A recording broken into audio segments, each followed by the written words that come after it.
현대전은 내러티브 워페어라 그래가지고 실상을 그대로 보도하는 게 아니고 전쟁을 수행하기 유리하게 언론을 보도를 합니다. 특히 우리나라에서 러우전에 대해서 잘 모르게 된 이유 중에 하나, 서방 언론들이 다 동원돼가지고 실상과 관계없는 내러티브를 했어요. 굉장히 좋은 외교의 무대지만 실상으로 보면은 굉장히 항복선언이다. 안녕하십니까. 진제일의 군사력 이야기를 운영하고 있는 진제일입니다. 오늘도 미국, 러시아, 그리고 미국, 우크라이나 회담 관련해서 말씀을 좀 드리러 나왔습니다. 감사합니다. 이번 알래스카 회담에서 휴전 합의는 불발로 그쳤습니다. 하지만 트럼프는 평화협상의 시작을, 푸틴은 외교적 승리를 강조했습니다. 두 정상의 목적과 의도가 어떻게 다르다고 생각하시나요? 우선 이제 알래스카에서 회담을 한 것은 자체는 이제 아주 성공이죠. 그동안 3년 반 동안 전혀 러시아하고 대화가 없다가 이제 미국 대통령이 열었으니까 그건 잘 된 건데, 일단 굉장히 좀 복잡한 이야기들이 나오는데 우선 용어부터 좀 확실히 알 필요가 있어서 개념을 잠깐 설명하겠습니다. 시스파이어를 해가지고 휴전 협정이라 하는 이야기를 계속 하자고 트럼프 대통령이 취임 이후 6개월 동안 계속 이야기를 했어요. 푸틴은 들은 척도 안 했죠. 그 부분에 대해서. 그리고 지금 피스 딜이라 그래요. 평화협정이라 하기도 하고 종전협정이라 하기도 하는데 그 두 가지를 가지고 서로 당기고 밀고 그렇게 했습니다. 휴전이란 것은 뭔가니까 전쟁 중에 일정 기간을 전투행위를 멈추는 겁니다. 우리나라하고 북한 사이에 지금 6.25 이후에 지금 멈춰 있죠. 70 몇 년간 멈춰 있는 거지만 어쨌든 공식적으로는 전쟁 상태가 계속되고 잠시 이제 서로 약속을 하고 멈춘 겁니다. 그래서 누가 약속을 깨면 다시 전쟁이 시작되는 겁니다. 그리고 종전협정은 완전히 이제 전쟁을 멈추고 더 이상 적대 행위가 없는 걸 말합니다. 종전협정을 맺고 나면 그다음부터는 평화 상태가 됩니다. 그래서 그거를 피스딜이라 그럽니다. 뭐 평화협정이라 하기도 하고 종전협정이라 하기도 하고. 이제 우리가 휴전협정이 맺은 게 아니고 이제 북한하고 유엔사 간에 맺은 거기 때문에 이제 미국이 북한하고 평화협정을 하면 우리가 이제 휴전 상태가 아니고 종전 상태가 되니까 뭐 그런 게 되기를 바라는데 복잡하게 뭐 핵 문제도 있고 하다 보니까 이제 안 되고 있죠. 어쨌든 그런 차이가 있습니다. 지금 그래서 여기 계속 양쪽에서 러시아하고 그 미국, EU 그리고 우크라이나 쪽에서 하는 이야기들이 휴전이냐 종전이냐를 가지고 계속 이야기를 합니다. 그래서 계속 휴전을 이야기하다가 특히 30일 휴전을 계속 이야기했습니다. 하다가 더 이상 하지 않고 있죠. 근데 푸틴이 그러면 왜 휴전 요구를 거부했느냐 하면은 지금 전쟁이 일어나고 있는데 러시아가 압도적으로 유리합니다. 요즘은 언론에서 러시아가 유리한 게 좀 나오는데 불과 뭐 몇 달 전까지만 해도 뭐 우크라이나가 유리한 것처럼 이렇게 이야기했는데 그게 3년 동안 러시아가 유리했거든요. 여러분들이 언론을 쭉 따라오시다 보면은 어느 시점에서부터 뭔가 잘못됐다는 걸 느끼실 겁니다. 근데 이제 저 같은 경우는 일찍부터 그걸 따라왔기 때문에 알고 있었는데, 2022년 9월에서 12월 그 사이에까지만 해도 이제 전쟁이 어느 정도 됐어요. 그런데 2022년 12월 이후부터는 일방적으로 러시아가 이긴 겁니다. 근데 이제 전선이 움직이지 않으니까 생각하기로 뭐 비슷하거나 그렇게 되나 보다 생각하는데 사실은 소모전을 써서 우크라이나군을 거의 뭐 다 없애놨습니다. 그걸 그 유생 역량 경멸이라 그래요. 그게 이제 소련 시절부터 러시아가 가지고 있는 어떤 그건데 일단 땅 따먹는 건 별로 중요시하지 않습니다. 전투력을 없애는 거죠. 그렇게 하고 있는데 그래서 이제 압도적으로 유리한 상황이니까 여기서 멈춘다는 것은 러시아가 멈추고 나면은 우크라이나 뭐 하겠습니까? 그 사이에 나토나 이런 데서 장비나 군인을 잔뜩 들고 와가지고 이제 옮겨 놓을 거 아닙니까? 그러면은 이제 30일 동안 이제 때릴 수가 없으니까 그 사이에 전투력을 복원시켜 놓겠죠. 그러면은 30일 후에 러시아가 굉장히 강해진 우크라이나군과 다시 싸워야 되는 문제가 발생합니다. 지금은 계속 이제 전쟁이 일어나고 있기 때문에 이제 우크라이나 국경을 통해서 나토 장비가 들어오면 그걸 계속 때립니다. 그래서 뭐 엄청나게 비싸게 준 걸 들어온 거 다 때리고 군인들도 때리고 나토 군인들이 우크라이나 군복 입고 들어오는 것도 때리고 뭐 다 때립니다. 전선에 나타나지 못하게 하고 있는 거죠. 그런 상황인데 30일 하자니까 이제 안 하는 거죠. 그래서 이제 그냥 바로 멈추자. 그게 이제 피스딜이거든요. 그러니까 종전협정을 바로 하면 되는 거지. 그 협상회가 종전하면 되는 거지. 그걸 멈추고 할 필요가 없다. 즉, 휴전협정이라는 것은 기운을 차례가 다시 전쟁하겠다는 뜻이고, 종전협정은 평화 상태로 가겠다는 뜻입니다. 그래서 이제 이게 계속 이렇게 됐고, 특히 이제 푸틴이 왜 또 그 휴전 요구를 거부했는가 하니까, 과거에 돈바스 전쟁 때 민스크 1협정과 민스크 2협정을 맺었습니다. 2014년 9월에 맺은 게 민스크 1협정이고 2015년 2월에 맺은 게 민스크 2 협정입니다. 그리고 그 뒤에 8년 뒤에 전쟁이 시작돼 가지고 2022년 2월에 이제 그 러시아가 쳐들어갔죠. 그 이후에 이제 바로 이틀 뒤에 우크라이나가 협상하자 그래가지고 또 이제 그 벨라루스 가서 협상을 하다가 그게 옮겨가지고 특히 이스탄불에서 협상을 계속 하다가 3, 4월 협상회가 4월 초에 그 이스탄불 커뮤니케를 해가지고 협상안이 이미 나왔습니다. 거의 한 7, 80% 디테일만 놔둬놓고 이제 뭐 병력을 몇으로 줄일 거냐 이런 숫자만 이제 서로 이제 야 8만으로 하자 10만으로 하자 뭐 이런 정도 차이가 있는 정도로 나왔기 때문에 이제 이게 물을 이고 가고 있는데 영국의 보리스 존슨 수상이 와가지고 그 젤렌스키한테 하지 마라 계속 전쟁하라 우리가 대준다 그래가지고 이제 전쟁이 시작된 거예요. 그게 사실상 그 뒤로부터 이제 푸틴하고 러시아는 이제 전쟁을 계속했죠. 소모전을 했어요. 우크라이나군을 완전히 이제 거의 괴멸을 시켜놓은 상태거든요. 그러니까 이번에 다시 또 협정을 한다는 것 자체가 또 믿을 수가 없는 거예요. 그래서 완전한 협정이 되면은 믿을 수가 있는데 그게 좀 모자라는 것들은 다 술수로 보는 겁니다. 계속 속아왔기 때문에. 그리고 이제 휴전을 하면은 이제 우크라이나는 우리나라는 155마일, 255km의 휴전선이 있습니다. 그런데 우리 국토 중에 그래도 가장 짧은 쪽에 속해요. 지금 허리가 잘록한데 이제 휴전선이 있는데 그것만 해도 뭐 우리 병력으로 지키기 힘들지 않습니까? 우리가 뭐 50만 병력을 가지고 그걸 하는 것도 힘든데 우크라이나는 휴전선이 길이가 1,500km, 2,000km 된다. 이게 꼬불꼬불꼬불 하니까 합치면 뭐 굉장히 깁니다. 2,000km가 이상 되는데 거기에 병력을 동원해가지고 그걸 감시할 기구를 설치한다는 이런 게 되게 어렵습니다. 뭐 중립국 감독위원회 이런 데 와서 감시를 해야 되는데 휴전 30일 하는 동안 계속 사격을 하거나 뭐 딴짓을 해도 그 감시하는 사람이 없으면 그걸 고발할 수도 없고 그걸 그냥 말로만 휴전하는 거고 지키는 사람만 손해보는 이런 일이 지난 5월 달에도 있었거든요. 3일 휴전할 때 우크라이나 계속 위반했었습니다. 그러니까 이제 전혀 믿지가 않는 거죠. 그런 그 신뢰의 문제하고 지금 유리한데 왜 휴전을 협정을 하느냐는 문제 때문에 반대해 왔었습니다. 근데 이번에 이제 알래스카의 정상회담을 푸틴이 수락한 이유는 뭐냐 하면은 이제 푸틴의 보좌관 우샤코프가 미국이 우리가 받아들일 만한 제안을 해왔다. 이런 이야기를 했어요. 그 내용은 이야기하지 않고. 그래서 이거는 휴전이 아니고 종전을 지금 하려 하는구나를 좀 암시를 했죠. 그러니까 그동안에 계속 받아들이지 않던 것을 이제 받아준 걸로 보이니까. 그런데 아니나 다를까 이제 트럼프가 이제 휴전이 아니고 종전을 이제 이야기를 하고 났어요. 그러니까 그거를 이미 이제 제안했기 때문에 정상회담이 이루어진 겁니다. 그리고 이제 요거는 확인되지 않은 건데 미국의 무기 지원 등 이 우크라이나 지원을 중단 의사를 통보한 것으로 추정을 하고 있습니다. 그런 소문이 있었기 때문에. 그러니까 분명히 미국이 종전을 할 의사를 띄웠기 때문에 이제 이런 협상이 이루어졌다 볼 수 있죠. 그리고 이제 그런 걸 가지고 뭐 이렇게 잘 진행을 했습니다. 잘 진행을 했는데 이제 트럼프하고 푸틴은 협상을 끝나고 나면서 했던 말이 약간 달라요. 트럼프는 항상 좀 과장도 하고 하지만은 기본적으로는 자기가 이제 이거 어려운 이 협상을 시작했다 하는 그 거래 달인의 이미지를 좀 유지하고 그리고 이때 사실상 말은 어떻게 했든 지난 3년 반 동안 미국이 이 우크라이나전에 대단히 실패했고 제가 지난번에도 말씀드린 적이 있지만은 군비 경쟁에서 미국이 러시아한테 완패한 거다 이런 표현을 쓴 적이 있습니다. 그 정도로 이제 상당히 실패를 했는데 그걸 드러낼 수는 없지 않습니까? 명색이 세계 넘버 원 대통령인데 그래서 이제 이 실패를 새로운 시작으로 이제 재구성해서 뭔가 이제 앞으로 달라진다 이런 이야기를 하기로 하고 또 사실은 전쟁 자체에서 러시아가 완벽하게 이긴 겁니다. 알래스카 회담이 보기에 따라서는 미국의 항복 선언과 비슷하거든요. 미국이 이제 우크라이나를 통해서 러시아에 대리전을 했는데 하다가 이제 항복선언을 했다.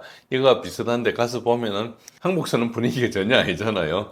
가서 뭐 우리 항복선언 그러면은 우리가 태평양 전쟁 해가지고 미주리호에서 천황이 와가지고 일본 군들이 항복 서명하는 거 이런 거 비슷한 걸 생각하는데 전혀 그렇지 않고 와서 뭐 서로 굉장히 화해롭게 그 레드 카펫을 깔아놓고 이렇게 할 때 푸틴이 와가지고 뭐라 했는 거니까 내가 여기 당신을 도와주러 왔습니다. 그러니까 나도 도와줄 수 있다고 그러면서 이제 서로 압수하고 이렇게 했거든요. 굉장히 이제 외교적으로 보면 나이스하게 했죠. 사실상 항복선언인데 그런 게 한 겁니다. 그래서 그걸 이제 겉으로 보면은 굉장히 좋은 외교의 무대지만 실상으로 보면은 이제 항복선언이다 이렇게 볼 수 있습니다. 그러나 그거를 정치적으로 포장하고 미디어에 이렇게 하기 위해서 이제 계속했죠. 그런 식으로 이제 해서 재임 주기 업적으로 이렇게 활용을 하고 그 다음에 후속 협상에 대해서도 이제 이걸 큰 걸 완성시켰으니까 이제 크레딧을 챙길 수 있고 이런 게 이제 트럼프의 서사고 푸틴의 서사는 뭔가 하니까 이 협상을 하는 거에서 누가 제일 반대하는 거 하면은 국내 강경파들이 반대합니다. 이때까지 전쟁한다고 고생했는데 왜 중간에 멈추느냐. 완전히 이번 기회에 쓸어버려가지고 절대로 우크라이나가 딴짓 못하게 하자. 이렇게 하는 게 이제 이야기인데 푸틴은 그렇게 하고 싶지가 않은 거예요. 그래서 푸틴의 한마음에는 전쟁을 멈추고 나면은 다시 서방하고 좀 친구가 된다는 이런 생각을 가지고 있는 거예요. 그러니까 전쟁을 하면서 러시아 혼자 그 32개 나토 국가하고 이렇게 상대를 하고 그하고 연결되어 있는 다른 나라 합쳐서 한 50개국하고 상대를 했거든요. 그리고 자기는 중국하고 이란하고 북한하고 막 이렇게 지냈잖아요. 그리고 옆에 이제 자기 나라나 다름없는 벨라루스하고 이렇게만 지냈어요. 그러니까 이제 버틸 수는 있는데 이제 나라가 좀 힘드니까 앞으로도 힘들 거니까 이제 전쟁 후관 문제니까 이제 이런 쪽에 하면서 미국을 등에 업고 이제 여러 가지 그 이제 외교 관계도 복원하고 이런 거 하기 위해서 미국한테 전혀 치욕을 주지 않게 기분 나쁘면 나중에 어떤 게 다시 또 다른 관계가 벌어질 수 있잖아요. 그러니까 굉장히 친절하게 이게 뭐 항복하고 전혀 관계없이 사실 러시아 군이 죽은 사람 총에 다 미국 총에 의해서 죽은 거잖아요. 미국 포탄에 의해서 죽은 거고.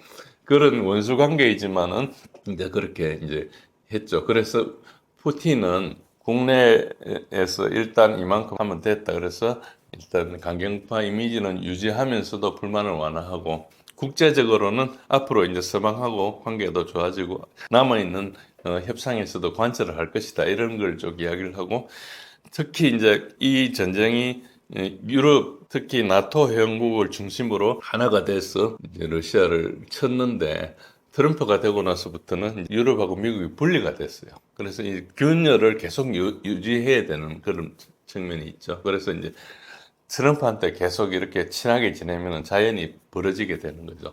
그래서 양쪽 다 뭐 성공도 하고 실패도 했는데 어쨌든 이 과거의 전쟁을 다시 이제 벗어나서 새로운 출발을 하겠다 이런 이제 시동을 했습니다. 그러나 후속 회담에 엄청난 난항이 있기 때문에 지켜봐야 됩니다. 그래서 지금 언론에 나오는 걸로 봐서 뭐 됐다, 안 됐다 이렇게 판단하기는 상당히 이르다 이렇게 말씀드릴 수 있습니다. 회담 장소가 알래스카였다는 것이 흥미로운데요. 과거 러시아의 영토였고 국제형사재판에 관할이 미치지 않는 곳이라는 점에서 트럼프와 푸틴이 얻으려고 한 효과는 무엇입니까? 알래스카는 이 그림을 한번 보시면은 이게 이제 이 화가가 그린 그림입니다. 이제 알래스카를 이제 구매한 것이 1867년인데요. 이게 본래 러시아 땅이었어요. 러시아 땅을 이제 미국에 팔은 겁니다. 저 때는 러시아하고 미국이 상당히 관계가 좋았습니다. 그리고 역사적으로도 러시아와 미국은 관계가 되게 좋았습니다. 언제 나빠졌는가 하니까 2차 대전이 끝나고 나서 냉전이 시작되면서 소련과 미국이 이제 대결을 하면서 45, 6년간 이렇게 이제 서로 넘버 1, 넘버 2였으니까 이렇게 이제 공산진영, 자유진영 이렇게 해가지고 싸우면서 이제 관계가 좀 나빠지긴 했는데 그래도 서로 간에 죽이고 살리고 한 건 아니고 냉전이었기 때문에 그렇게 뭐 엄청나게 나빠지지는 않았습니다. 그러나 이제 냉전 후에 탈냉전기에 미국이 이제 슈퍼파워가 돼가지고 완전히 일극체제였거든요. 지금까지 한 30여 년간 미국을 따라잡을 아무런 나라가 없었습니다. 견제도 하지 않고 그 시기에 미국이 너무 오만해져가지고 러시아를 상당히 우습게 보고 냉전에서 미국이 이겼기 때문에 러시아는 거의 패전국처럼 취급을 했어요. 그래가지고 이제 상당히 러시아가 힘들게 된 상황에서 이제 외교적으로도 공격을 했죠. 그래가지고 이제 2000년대 들어와서 푸틴이 집권하면서 러시아가 굉장히 다시 살아났습니다. 그래서 이제 지금까지 이렇게 커온 겁니다. 사실은 굉장히 오랫동안 보면은 러시아하고 미국의 사이가 되게 좋았죠. 그래서 알래스카라는 것이 역사적으로 그리고 지정학적으로 법적으로도 있습니다. 법적으로 그렇게 중요한 건 아닌데 어쨌든 과거 영토고 알래스카하고 지금 베링의 사이에서 알래스카하고 러시아하고 사이가 88km, 뭐 어떤 경우는 가까운데 섬은 뭐 40km 정도 떨어져 있다 이렇게 이야기합니다. 가까운 거죠. 40km 같으면 뭐 서울에서 개성공단 그 정도 되나요? 뭐 그 정도니까 굉장히 가까운 거죠. 그리고 이제 법적인 문제는 이제 미국 영토니까 ICC 관할권 받겠다. ICC라는 건 여러분들이 아시겠지만 로마 어정서에 서명한 국가들은 다 ICC 이제 법을 지켜야 되는데 미국하고 러시아는 들어가 있지 않습니다. 그래서 미국은 뭐 ICC 자체를 그러니까 그런 국제기구가 자기 나라를 건드리는 것을 엄청 싫어하죠. 그래서 그런 것들 다 빠져 있는데 그러다 보니까 미국 영토에 아무래도 이제 그런 귀찮은 게 없으니까 좀 좋죠. 자세히 보시면은 뭐 푸틴이 다닐 수 있는 데가 유럽은 못 가고 터키나 사우디나 뭐 이런 데만 쭉 다니고 있습니다. 그런 이제 ICC에서 그렇게 해놓은 것이고요. 그래서 트럼프는 어쨌든 중립적이고 상징적인 그런 외교 이미지를 구축하고 역사적 상징성과 화해 제스처 이게 이제 알래스카가 좀 중요했죠. 그리고 어쨌든 이 지정학적인 통제 좀 안전하죠. 저는 이제 이 회담이 있기 전에 이런 생각도 했습니다. 실제로 푸틴이 미국에 깔아놓은 함정에 덫에 걸릴 모른다. 회담하러 가서 암살을 당할지도 모른다. 왜 그러니까 이란하고 지난 그 6월 달에 뭐 다 협상하고 60일 동안 협상하기로 했는데 61일째 이스라엘을 가가지고 참수작전을 해버렸지 않습니까? 그런 것처럼 할지 모른다. 그래서 그런 전례가 있으니까 러시아가 너무 순진하게 걸려드는 거 아닌가 이런 우려도 했는데 그런 우려는 이제 우려에 불과하고 없었던 거죠. 그러니까 전체적으로 뭐 상당히 잘 출발한 겁니다. 그리고 뭐 보셨겠지만 F-22하고 B-2가 이렇게 날아가면서 어쨌든 미국의 힘도 가시하고 이런 걸 트럼프가 얻었죠. 푸틴은 뭐 거기서 특별한 것보다는 그냥 온 김에 이게 이제 과거 영토라는 것은 뭐 뜻인가? 거기 러시아가 꽤 오래 있었기 때문에 거기 이제 알래스카 원주민들 있지 않습니까? 그 사람 아이누트라 그러죠. 그 사람들 상당 부분이 러시아 정교를 믿습니다. 그래가지고 러시아 정교 그 교회도 있고 그 대주교도 있고 이렇습니다. 그리고 이제 거기에 러시아 병사들 뭐 묘지도 좀 있고 뭐 그런 거 있어가지고 이제 어쨌든 과거 영토를 상기하고 과거에 알래스카까지 러시아 땅이었다는 것은 이제 굉장히 러시아 역사의 위대성을 이렇게 강조할 수 있죠. 그리고 이제 거기 가면은 이제 미국, 서방의 대표인 미국이 러시아를 존중한다 이런 것을 이제 할 수 있는 거죠. 다른 유럽의 조그만 나라들의 리더들보다 큰 미국의 리더가 자기를 존중해 주니까 어쨌든 이제 그 밑에 다른 유럽의 이제 리더들 그런 지도자들은 당분간 정치 노선을 따르겠지만 어쨌든 이때까지 악마화했던 그런 것에서 이제 벗어났죠. 푸틴을 악마화했었거든요. 어쨌든 그렇습니다. 그래서 이제 글로벌 리더의 이미지도 좀 회복하고 그렇다 보면 이제 서방 내부에 균열이 일어납니다. 그러니까 완전히 원수를 만들고 악마화 해놓을 때는 만나질 않으니까 문제가 없는데 이제 만나기 시작하면은 러시아하고 가까워지고 싶은 사람들이 생기지 않습니까? 그러면 멀리하고 싶은 사람들이 가까이 하고 싶은 사람들을 방해하고 뭐 이럽니다. 그런 것들이 이제 일어나죠. 그래서 그런 부분이 있고 하니까 전반적으로 외교적으로 푸틴이 승리한 거다 이렇게 이제 볼 수 있죠. 그런 것을 이제 이미지를 알렸습니다. 휴전 불발로 인한 표면적인 전선과 실제 전략은 다를 수 있을 것 같습니다. 트럼프와 푸틴의 숨은 계산법이 있을까요?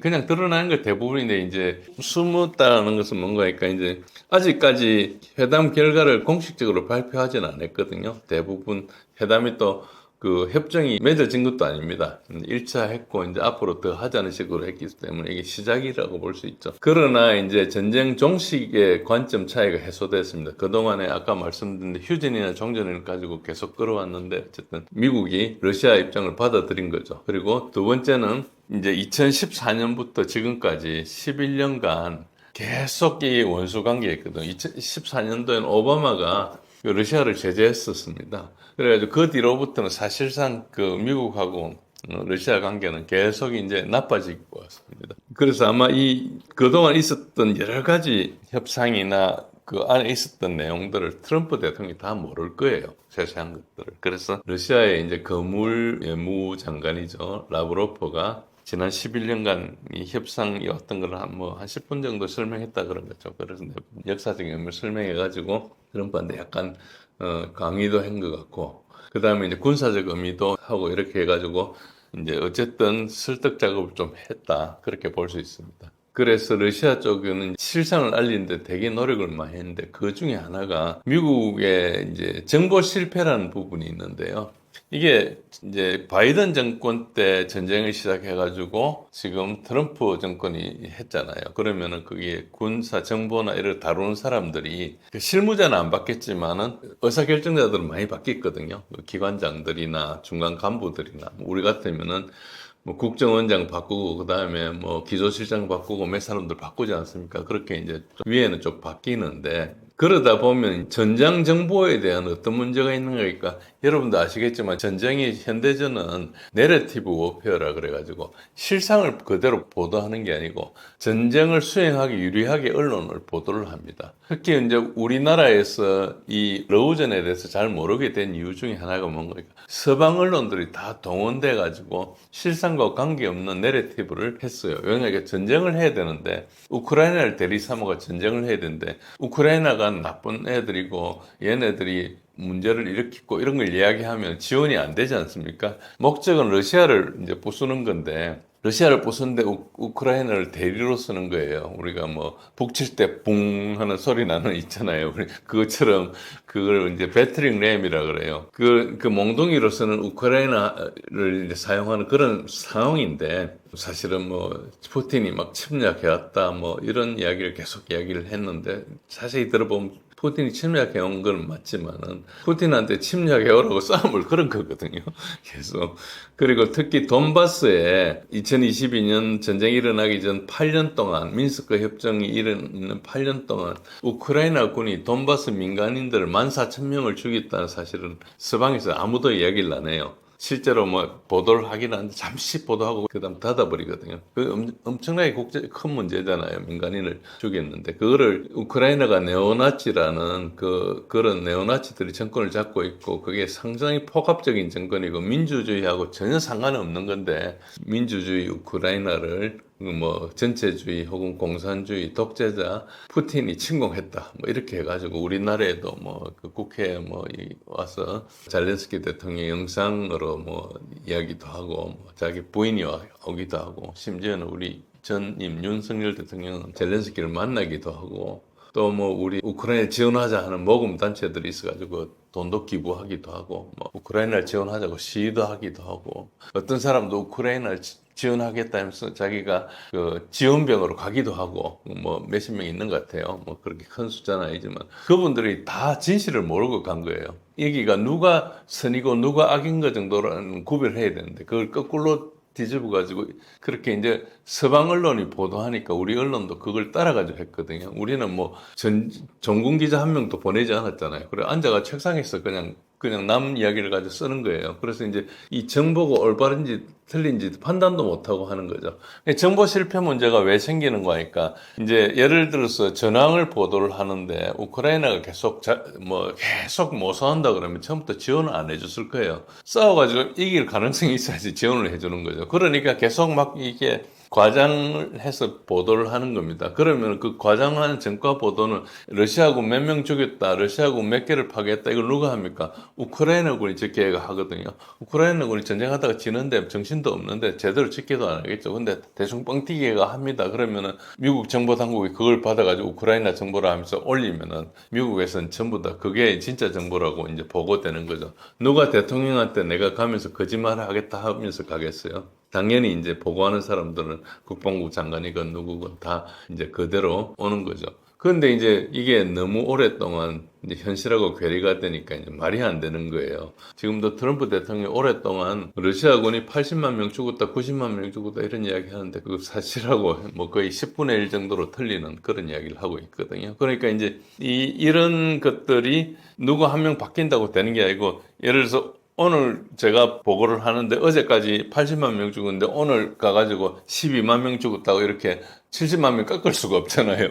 그러니까 그런 현상이 발생하는 거예요. 그래서 그리고 그 정보를 자기네들 직접 이렇게 수집한 것 같으면 수정할 방법이라도 있는데 남은 나라 정보를 가지고 그대로 보고를 한 거니까 이제 안 되는 거죠. 그러니까 이걸 담당하는 사람이 현실과 동떨어진 게 되게 많이 있어요. 그러니까 이게 전체적으로 이게 내러티브 워페어라는 게 우리 전쟁의 한 가지 방법인데 이게 부작용이 그겁니다. 일시적으로 잠시 할 수는 있는데 장기간 오랫동안 하면은 그걸 이야기하는 사람들이 그 정보가 진짜인 양 이렇게 이야기를 해요. 그래서 유럽의 지도자들이 막 이야기를 하고 유럽의 특히 군인들도 꽤 그 정보 장교가 높은 사람들도 그 거짓말을 그렇게 이야기하거든요. 3년 동안 그렇게 들었으니까 그렇게 이야기해서 뭐 어느 나라가 아무리 유명한 장군들이라도 이렇게 와서 코멘테이터 하는데 자기 데이터가 옛날 잘못된 데이터가 계속 입력돼 있으면 그렇게 생각할 거 아닙니까? 그러니까 이제 이게 정보 실패가 내러티브 워페어하고 연결돼 가지고 굉장히 큰 문제를 낳습니다. 그래서 나중에 보니까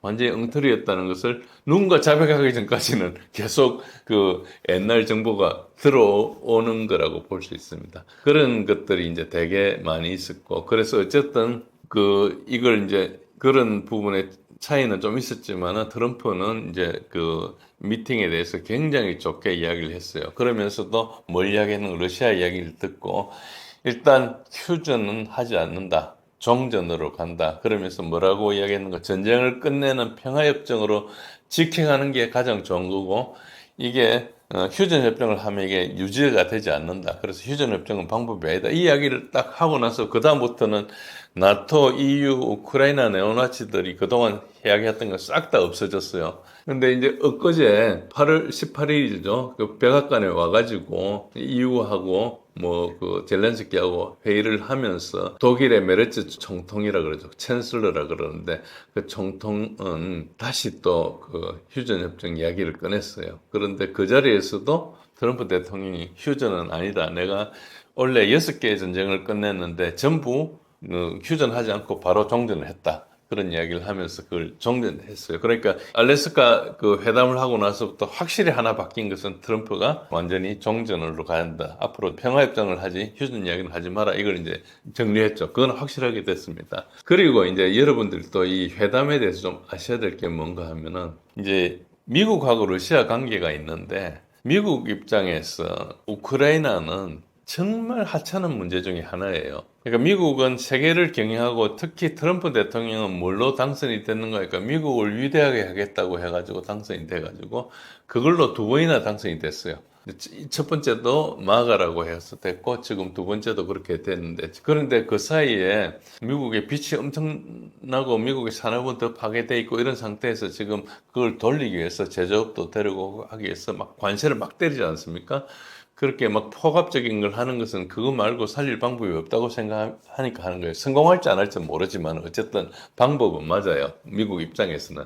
우리 같은 입장에서는 좀 기분 나쁘고 우리도 죽을 지경이지만은 어쨌든 그렇습니다. 그런 걸 해야 되는데 러시아하고 관계도 이렇게 해야 될 문제가 있어요. 핵 문제도 있고 그리고 뭐 북극 개발이라든지 뭐 여러 가지 사업들이 있는데 그런 것들을 이제 전부 못하고 있으니까, 일단 우크라이나가 어째 보면 그런 거에 하나의 걸림돌이거든요. 그걸 빨리 정리하고 넘어가고 싶은 거예요. 그런 이제 부분이 있었다. 어쨌든, 그래서 일단은 차고 나오는데 이제 남은 것은 EU하고 우크라이나가 남았죠. 그런 부분이 있고요. 그리고 이걸 이야기하면서 그 전 대통령이었다가 지금은 이제 그 뭐 약간 블로그 비슷하게 하고 있는 약간 한직에 있는 메드베데프 전 러시아 대통령이 뭐라고 이제 했는가 하니까 러시아 대통령이 미국 대통령에게 우크라이나 분쟁 종료 조건을 개인적으로 그리고 상세하게 제시했다. 즉 푸틴이 자세히 설명했다는 거죠. 알아듣게. 그러니까 이게 되게 중요한데 그간에는 이제 직접 만나지 않고 사람 시키고 오고 찍고 하니까 이제 정확하게 상황을 모르고 미국 이야기만 듣잖아요. 미국 아까 이야기한 대로 정보 실패가 좀 있는데 이제 러시아 대통령이 와가지고 저희가 거기서 거짓말하지는 않을 거 아닙니까? 협상 상대니까. 그래서 정확하게 제시했다. 그래서 본래 회담이 점심도 먹고 해가지고 7시간 하기로 했는데 3시간 정도에 끝났거든요. 그렇게 된 이유가 이제 그 미국 대통령 알고 갔던 거하고 실제로 가보니까 좀 달랐기 때문에 대안 제시나 이런 것들이 좀 꼬여가지고 뒤에 회의를 단축한 걸로 이렇게 생각이 듭니다. 예, 오늘 와서 특히 이제 앵커리지 회담, 알래스카 회담하고 거기에 있었던 젤렌스키 EU 그리고 트럼프 대통령 간의 워싱턴 회담 이 두 가지를 중심으로 지금 최근에 협상과 러우전 돌아가는 상황에 대해서 말씀드렸습니다. 어떤 것들은 좀 중복되기도 하고 있는데 제가 오늘 강조드리고 싶은 사항은 이 회담의 핵심 포인트가 뭐고 이게 전쟁의 원인하고 지금 결과까지 어떻게 연결되어 있는 걸 말씀드렸습니다. 그래서 이런 것들이 충분히 이해가 되시면 현재 이 전쟁의 원인과 결과가 어떻게 되고 앞으로 어떻게 될지 알 수 있고요. 아직까지 말씀드린 대로 굉장히 오리무중 상태다. 그렇게 이해해 주시면 감사하겠습니다.